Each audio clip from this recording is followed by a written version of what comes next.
राम राम मंडळी, आमच्या या हॉरर स्टोरी टेलर चॅनलमध्ये तुमचं स्वागत आहे. मित्रांनो, या भयावह गोष्टीतून मी तुम्हाला सत्य अनुभव कथन करत आहे.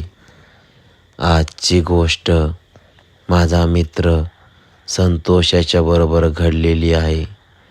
आजच्या या गोष्टीचं नाव आहे घाटातला तो भयानक अनुभव.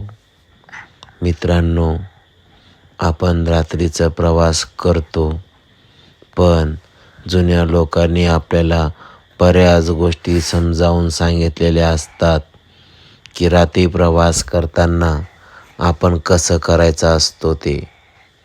पण आपण आजच्या या मॉडर्न युगामध्ये जगणारे आपण कधीच या गोष्टींवर विश्वास ठेवत नाही आणि आपण या ज्येष्ठ लोकांचं न ऐकता वागतो. त्याचा परिणाम म्हणून आपल्याला काही गोष्टी भोगाव्या लागतात. अशीच एक गोष्ट माझ्या मित्र संतोष बरोबर घडलेली आहे. मित्र संतोष हा फायनान्स कंपनीमध्ये काम करायचा. त्याच्यामुळे त्याला बाहेरगावी जाणे यायचे. हळूच काम करता करता त्याचं प्रमोशन झालं आणि तो मॅनेजर झाला. मॅनेजर झाल्यामुळे त्याला बऱ्याच वेळा बाहेरगावी प्रवास करण्याचा योग येत असे. आता संतोष हा दिलखुलास व्यक्तिमत्वाचा होता. त्याची भरपूर मित्रमंडळी होती. त्यामुळे त्याला सतत बाहेर जायची सवय लागली होती. त्यामुळे कधी कधी तो दारू प्यायचा आणि मासे मटणही खात होता. एकदा असा अचानकच त्याला बाहेरगावी जायचा योग आला, पण त्या दिवशी त्याच्यासोबत कोणीच नव्हतं. त्यामुळे तो एकटाच प्रवासाला निघाला.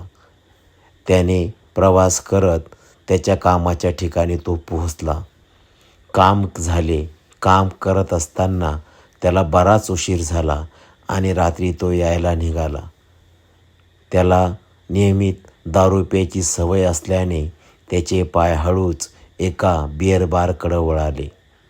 बिअर बारमध्ये बसून त्यांनी यथेच्छ दारू पिली आणि तिथे मटण खाल्लं. तुम्हाला माहीत आहे मित्रांनो, की आपले जुने लोक सांगतात की प्रवास करत असताना असं दारू आणि मटण किंवा काही नॉनव्हेज खाऊ नये असं. पण संतोषला या गोष्टी मान्य नव्हत्या. संतोष तसंच मटण आणि दारू पिऊन तिथे निघाला. हळूहळू तो गाडी चालवत एकटाच निघाला होता. गाडी चालवत असताना त्याला हळूहळू झोपही येत होती, पण त्याच्यासोबत कोणी नसल्याने त्याला गाडी चालवणं हा शिवाय पर्याय नव्हता. हळूहळू तो कन्नडच्या घाटामध्ये पोहोचला. कन्नडच्या घाटामध्ये आलेला असताना कन्नडच्या खाली एक मोठा वळण लागतो. त्या वळणाच्या जवळ आल्यानंतर संतोषला लघुशंका लागली. आता एवढ्या रात्रीचा तो घाट, भयानक अशी शांतता, सुन्न असं किरकिर आवाज करणारा रातकिड्यांचा आवाज आणि त्यामध्ये संतोषला लघुशंका आली.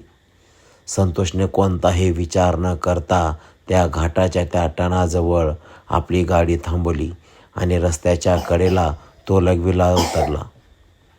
लघवी करून झाल्यानंतर संतोषने पाठ फिरवली आणि तो गाडीकडे जायला निघाला. गाडीमध्ये जसा तो जाऊन बसला तसा त्याला एक वेगळाच अनुभव यायला सुरुवात झाली. त्या गाडीच्या आतमध्ये कोणीतरी बसलेला असल्याचा अनुभव त्याला यायला लागला. संतोषला असं वाटलं की हा त्याचा भास आहे, म्हणून संतोषने त्याकडे दुर्लक्ष केलं. पण संतोष गाडीत बसला आणि त्याने जशी गाडी सुरू केली तसं त्याच्या मागे कोणतरी गुरगुरतंय असा भास त्याला व्हायला लागला. त्याने ओझरत्या नजरेने आपल्या गाडीच्या समोर असलेल्या त्या आरशामध्ये बघितलं, पण त्याला मागं कोणी दिसत नव्हतं. संतोषच्या मनामध्ये भीतीनं काहूर केलं होतं. संतोषसोबत कोणी नसल्याने संतोष भयभीत झाला होता. त्याला दरदरून घाम फुटत होता. त्याला कळत नव्हतं की काय करावं.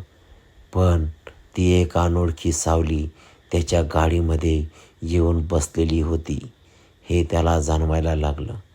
संतोषने गाडी चालवायला सुरुवात केली तसं अचानक त्याचा मागून कोणतरी गळाच दाबला असं त्याला वाटायला लागलं. तो जोरजोरात ओरडायला लागला.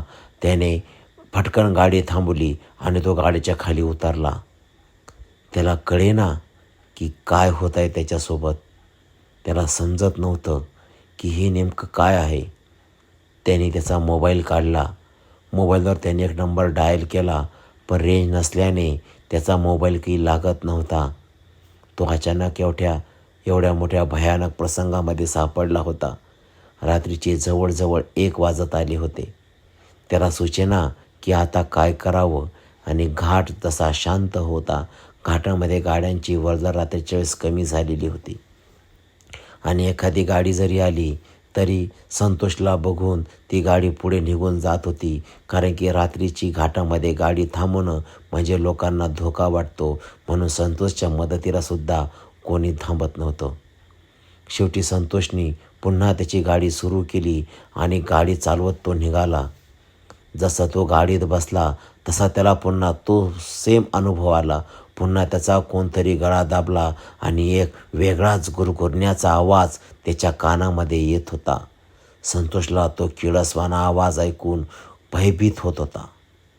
संतोषने विचार केला की आपल्याला आता या घाटातून गाडी काढल्याशिवाय पर्याय नाही. एकदा आपण मारायचं, नाहीतर ही गाडी या घाटातून काढावंच लागेल. संतोष कशीबशी गाडी घेऊन घाटाच्या थोडंसं पुढं आला.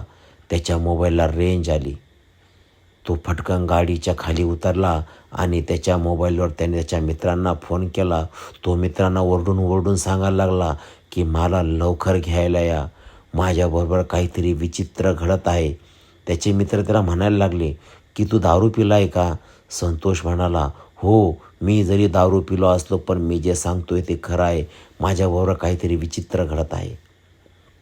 त्याच्या मित्रांना वाटलं की दारूच्या नशेमध्ये संतोष काहीतरी वेगळंच बोलत असेल, पण संतोष जीवाच्या आकांताने ओरडून त्यांना सांगत होता. त्याचे मित्र म्हणाले, ठीक आहे, काळजी करू नको, आम्ही तिथं येतो. संतोष हळूच पुन्हा गाडीत बसला. संतोषला पर्याय नव्हता. गाडी चालवत तो कसं तरी घाट चढून वर आला. कारण त्या शक्तीने अजून त्याच्या जीवावर हल्ला केलेला नव्हता. ती भयानक शक्ती, ती भयानक निगेटिव्हिटी त्याला फक्त घाबरत होती.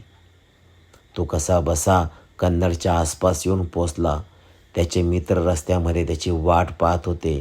तो आलेला बघून त्याच्या मित्रांनी पण गाडी थांबवली आणि तो पटकन त्याच्या गाडीतून खाली उतरला. त्याच्या गाडीतून खाली उतरल्याबरोबर तो त्यांच्या मित्रांना जाऊन बिलगला आणि मोठ्याने रडायला लागला. तो म्हणायला लागला, आज माझा जीव जाता जाता वाचला, माझ्या गाडीमध्ये कोणतरी बसलाय. तेव्हा त्याचा मित्र त्याला म्हणाला की संतोष, घाबरू नको, आता आम्ही आलेलो आहोत, आम्ही तुझी गाडी चालवत नेऊ. त्या संतोष बोलला, नाही, त्या गाडीमध्ये कोणीच बसू नका. गाडीमध्ये कोणतरी बसलेले, किती वेळचा माझा गळा दाबायचा प्रयत्न करते, मला घाबरतंय, वेगवेगळा आवाज काढते. असं म्हटल्यानंतर त्याचे मित्रसुद्धा घाबरले. रात्रीची वेळ असल्याने मित्राने गाडीत बसण्याची हिंमत केली नाही.